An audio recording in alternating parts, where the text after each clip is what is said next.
Gini, kita semua hidup di era yang serba cepat kan? Kadang ngerasa kewalahan, capek banget, dan kayaknya kita tuh ketinggalan terus padahal udah laris kencang mungkin. Nah, di eksplorasi kita kali ini, kita bakal ngebedah sebuah materi keren banget yang ngegabungin sains modern sama filosofi kuno. Oke, mari kita mulai. Kita bakal ngeliat gimana perpaduan biologi dan ajaran stoik ini ngasih kita sebuah sistem riset 7 hari. Ini murni panduan praktis soal gimana kebiasaan-kebiasaan super kecil beneran bisa ngubah hidup kita secara drastis.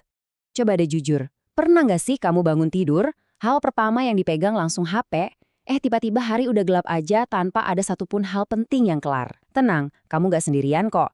Materi yang kita bahas ini tepat banget nyeletuk soal masalah modern ini, hari-hari yang super kacau, penuh distraksi, dan kerasa lewat gitu aja tanpa arah. Tapi gimana kalau aku bilang, cuma dalam waktu 1 minggu, kamu bisa ambil alih lagi kendali hidupmu. Nah, di sesi ini kita bakal bongkar peta jalannya. Jadi, ini rute perjalanan kita hari ini. Kita punya 6 perhentian. Mulai dari cara kabur dari jebakan digital, ngebongkar rahasia usus dan otak kita, terus gimana cara menguasai pagi hari, ngurai pikiran yang ruwet, melatih fisik buat mental yang kuat, sampai puncaknya ngebangun identitas baru lewat kebiasaan. Langsung aja ya, kita masuk ke langkah pertama. Nomor 1, keluar dari jebakan digital. Layar HP kita itu sekarang bukan cuma sekedar alat bantu loh. Tanpa kita sadari, dia sering banget ngebajak sistem saraf dan ngerampas waktu berharga kita. Sebenarnya dopamin itu bukan musuh ya, itu cuma zat kimia alami di otak yang ngasih kita rasa puas. Tapi catatan penting dari sumber kita bilang, kalau perusahaan teknologi itu ngubah dopamin jadi senjata buat nyerang balik kita. Mereka ngebangun sistem, notifikasi merah yang nyala-nyala, sampai algoritma yang muter video otomatis demi bikin siklus kecanduan. Akibatnya, layar kita ngasih kebahagiaan instan yang overdosis, bikin dunia nyata yang tenang itu tiba-tiba kerasa membosankan banget. Inilah biang kerok yang ngancurin kemampuan kita buat fokus di realitas. Jadi, hal paling krusial sekarang adalah ngerebut balik kendali itu. Tantangannya gini, berani nggak kamu keluar dari berisiknya dunia digital pakai 2 langkah harian yang simple banget ini? Pertama, latih lagi otakmu buat fokus dengan cara duduk diam selama 5 menit. Murni diam tanpa gangguan apapun. Habis itu, baca buku fisik selama 10 menit, tanpa nyentuh HP sama sekali. Ingat ya, ini bukan berarti kita harus musuhan sama teknologi, tapi lebih ke ngeriset otak biar nggak gampang panik atau gelisah pas lagi ngadepin ketenangan. Masuk ke nomor 2, rahasia antara usus dan otak. Setelah kita berhasil nenangin gangguan dari luar, sekarang kita ngelihat ke dalam biologi tubuh kita sendiri. Ini ada fakta yang gila banget. 90% serotonin yang sering kita sebut sebagai hormon kebahagiaan, itu ternyata diproduksinya di usus kita, bukan di otak. Makanya sumber kita negasin banget kalau kamu makan buru-buru, sambil stres mikirin kerjaan, kamu tuh lagi ngacauin keseimbangan bakteri baik di usus. Hasilnya apa? Produksi hormon kebahagiaanmu macet, dan efek langsungnya, kecemasan kamu melonjak naik, emosi jadi naik turun gak jelas, dan mental kerasa capek banget. Buat benerin pabrik kebahagiaan di perut kita ini, tantangannya adalah berhenti makan layaknya robot yang di autopilot. Mulai sekarang, jauhkan layar pas lagi makan. Kunyah pelan-pelan, biarin tubuhmu bener-bener memproses makanannya. Dan pakai momen itu buat sadar penuh sama dirimu sendiri. Coba tanya ke diri sendiri, aku ini beneran lapar fisik atau cuma pengen ngunyah gara-gara lagi stres doang?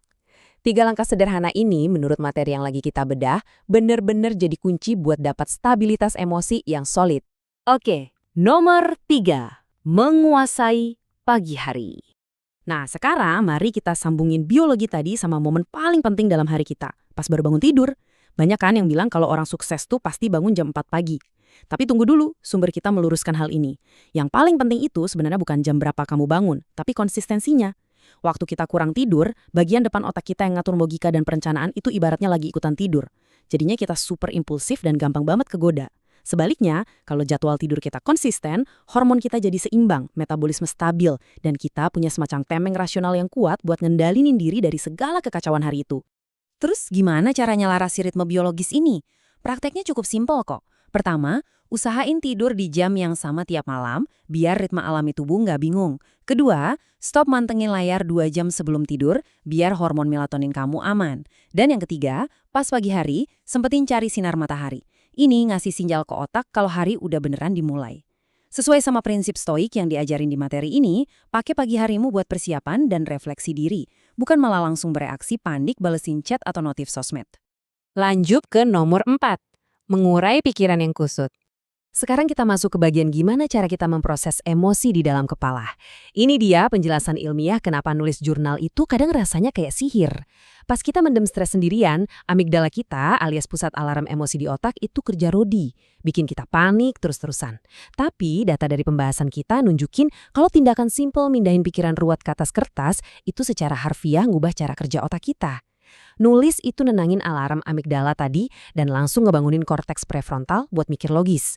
Tiba-tiba aja kamu ngerasa pindah dari mode panik ke mode jernih dan rasional. Otakmu nggak perlu lagi berjuang sendirian nahan beban itu. Jadi nulis jurnal itu bukan sekedar nulis diari biasa ya. Ini ibaratnya alat bedah buat pikiran kamu. Dengan nulis, kita jadi bisa ngelihat pola, kapan kita ngerasa tertekan, atau apa sih sebenarnya yang bikin kita gampang kepancing stres. Di filosofi Stoik, ini adalah bentuk refleksi diri yang paling nyata. Kamu ngubah ketakutan yang abstrak dan gak jelas di kepala, jadi daftar pro dan kontra yang masuk akal di atas kertas. Intinya, ini cara ampuh buat ngembaliin setir kendali hidup ke tanganmu sendiri. Masuk yang kelima, latih fisik untuk menguatkan mental. Buat ngehubungin pikiran dan tubuh kita, olahraga rutin itu udah pasti jadi jawabannya. Olahraga itu pada dasarnya kayak ngasih tubuh kita terapi campuran bahan kimia alami yang super ampuh. Tiap kali kamu bergerak dan berkeringat, kamu lagi neken turun si hormon stres kortisol. Dan di saat yang sama, memompa endorfin, dopamin, sama serotonin. Sumber kita dengan tegas bilang, olahraga itu bukan cuma soal pamer otot. Ini soal nyapuin kabut di otak, ngeriset emosi negatif, dan ngasih dorongan instan buat motivasi dan fokus kerja kita sehari-hari. Kutipan keren dari ajaran Stoik ini ngerangkum banget esensi dari latihan fisik. Coba bayangin, pas kamu lagi olahraga parah, tubuh rasanya pengen banget menyerah. Jantung deg-degan kencang, tapi di detik kamu maksa dirimu buat ambil satu langkah lagi, disitulah kamu lagi ngebentuk kedisiplinan mentalmu. Kamu jadi sadar kalau kamu itu yang pegang kendali atas tindakanmu, walau rasanya sakit dan gak nyaman. Kalau rintangan malas bangun pagi buat olahraga aja bisa kamu taklukin, bayangin mental baja seperti apa yang kamu punya buat ngadepin masalah tak terduga dalam hidup. Terakhir, nomor 6, membangun identitas lewat kebiasaan. Kita udah bahas semua kebiasaannya nih, tapi ini bagian puncaknya di mana kita ngerangkai semuanya. Mari kita patahkan satu mitos terbesar di dunia pengembangan diri. Mitos soal motivasi. Gini, motivasi itu murni emosi dan pastinya sangat nggak bisa diandalkan. Dia bisa tiba-tiba hilang cuma gara-gara cuaca mendung atau mood lagi ancur. Sumber kita ngungkapin sebuah realita yang membebaskan banget. Perubahan yang awet itu datangnya dari sistem dan identitas. Kalau kamu mau ngurangin main HP, bikin aturan yang ngilangin celah buat main HP. Jangan nunggu sampai dapat motivasi buat berhenti. Jadilah seseorang yang punya identitas sebagai orang yang disiplin. Bikin tindakan itu melekat jadi bagian dari dirimu. Nanti, disiplin itu bakal kerasa natural banget, bukan lagi kerasa kayak beban. Dan kita sampai di kesimpulan akhir. Ngurangin durasi layar, makan dengan penuh kesadaran, benerin jam tidur, nulis jurnal, sampai rutin olahraga. Kelihatannya emang cuma langkah-langkah kecil. Tapi kalau semuanya digabung, mereka bakal membentuk sebuah sistem pertahanan mental yang luar biasa kuat. Sekarang pertanyaannya balik ke kamu. Apakah kamu bersedia ngorbanin cuma 1 minggu aja buat nyoba usaha konsisten ini demi ngerasain perubahan yang beneran nyata di hidupmu? Ingat, semua perubahan besar itu selalu dan pasti dimulai dari satu langkah kecil hari ini.